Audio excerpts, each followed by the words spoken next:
माझ्या लाईफचा फक्त एकच भाग आहे ज्याबद्दल मी आज बोलणार आहे, तो म्हणजे सकारात्मक दृष्टिकोन. तुमच्या आयुष्याकडे तुम्ही कसं बघता त्या पद्धतीने तुमचं आयुष्य हे घडत जातं.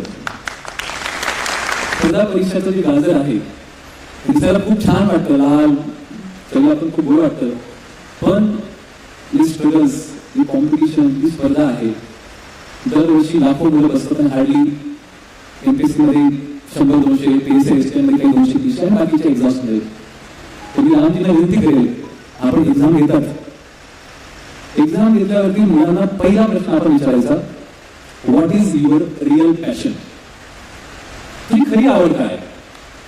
तुझ्या आजूबाजूचा मुलगा एमपीएससी करतोय, शेजारी पाजारचा मुलगा एमपीएससी पास झाला, तुझे वडील सांगतायत, आई सांगतायत म्हणून अधिकारी व्हायचंय, तुला नेमकं काय व्हायचंय? एमपीएससी युपीएससी करता 2-3 गोष्टी लागतात. सर्वात पहिली गोष्ट तुमची इनर